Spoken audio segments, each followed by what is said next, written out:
6. Yeah. All right, race next. Oh. All right, so some of you may have gotten that. The office golf scene. Here we are on the hole where they filmed that scene, so we had to reenact it. Yeah, Babe, I played the part. I'm not an actress. you're good. You're an actor for sure.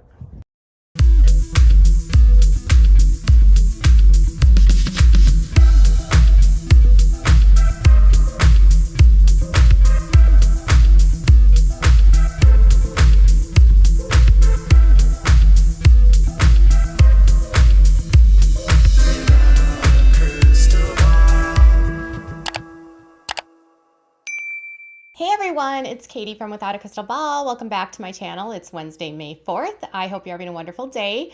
I just want to do a follow-up on my video yesterday about Jeremy Volo out at a party in LA. It seems as though my delivery in the video might have been lost, or perhaps people got caught up in the title. I'm not sure, but I just want to do a follow-up because I actually spoke to someone who saw Jeremy at the event, and I got some insight into how Jeremy and Ginger's life is much different in Los Angeles. So before we go into that, do me a favor and give this video a thumbs up and make sure you leave me some comments.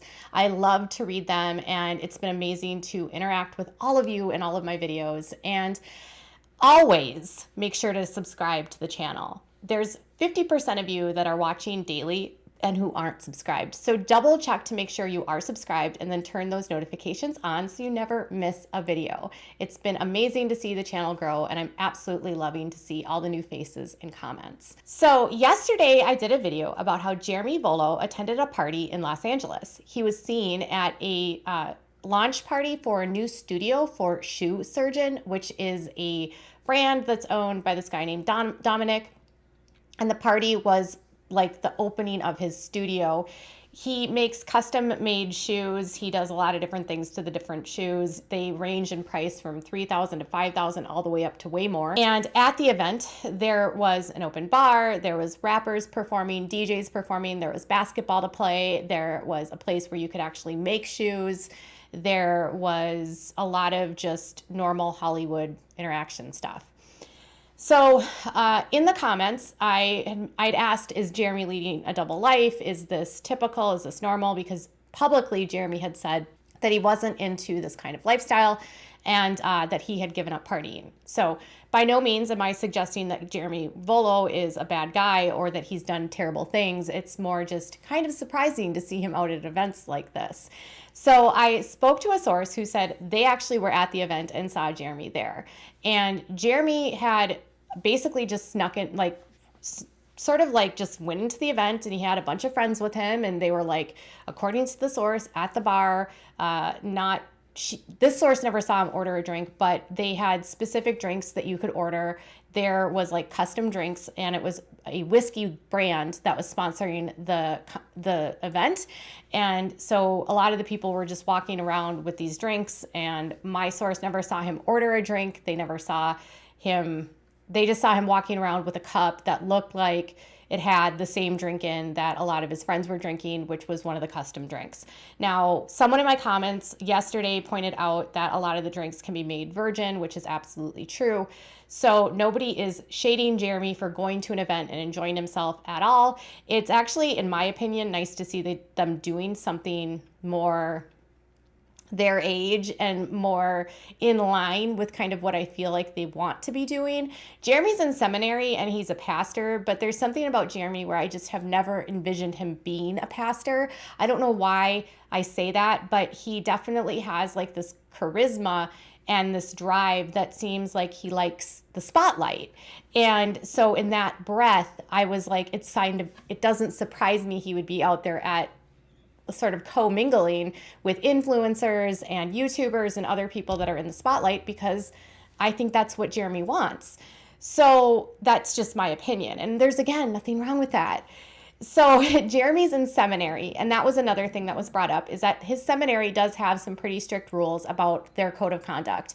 And one of the code of conducts is that they're not supposed to be drinking alcohol or at events where people are abusing or, like getting drunk, or they're not supposed to be around people that are like doing that kind of stuff.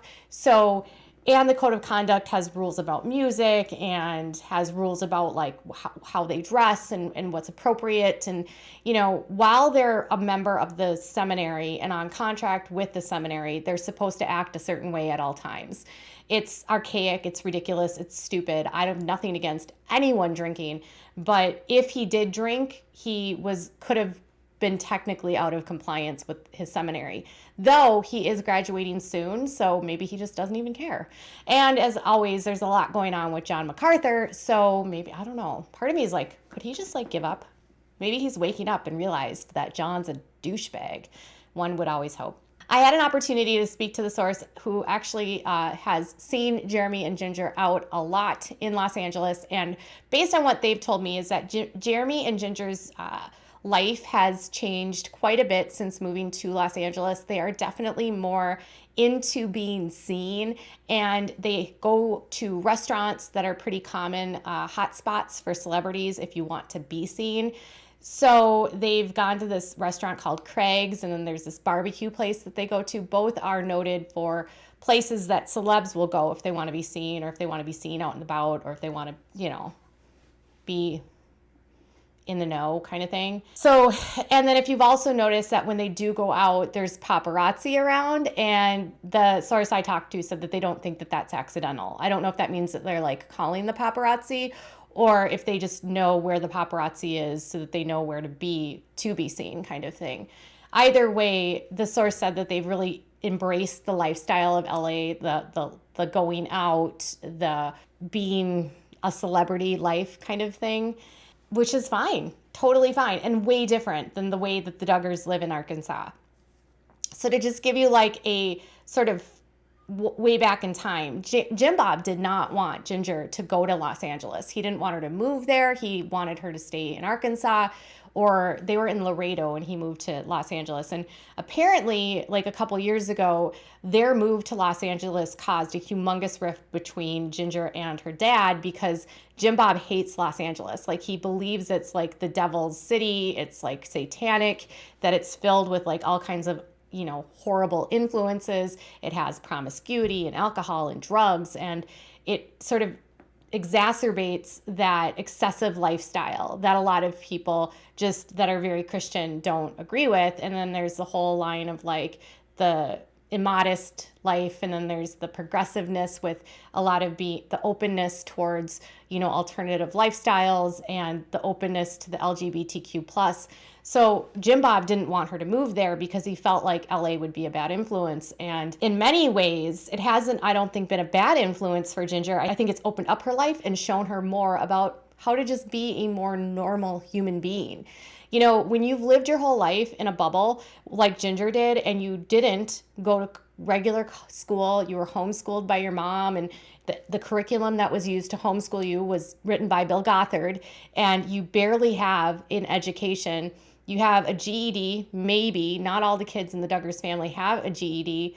So you don't have a ton of life experience, and your whole life has been sheltered around the cult thinking, the indoctrination, and being around your siblings all the time. You have absolutely no life experience with eating out, or having friends, or going to the beach, or going shopping, like things that she does today where she's out at regular, you know, shopping with Jeremy or going out to eat. Those were things that were like luxuries growing up as a Duggar. And the thought of her even having friends that might not be straight, or that may not be believers, is also not something that the Duggars would ever be a part of. So at the end of the day, it's to me sort of a sign that Jeremy and Jinger are evolving as a couple and sort of becoming more modern, let's just say, even though Jeremy's seminary is very archaic and backwards. So that's kind of the juxtaposition of Jeremy is, do you want to be like the John MacArthurs, who are very, even though John's not a legalist, it's a very legalist sort of belief system, lots of rules and condemnation of just basically everything that's out in the world that's not God. Or do you want to immerse yourself in the world and take advantage of what's around you? I mean, to be frank, Jeremy and Jinger could 100% launch a show And I think people would watch it. I think people love Jinger.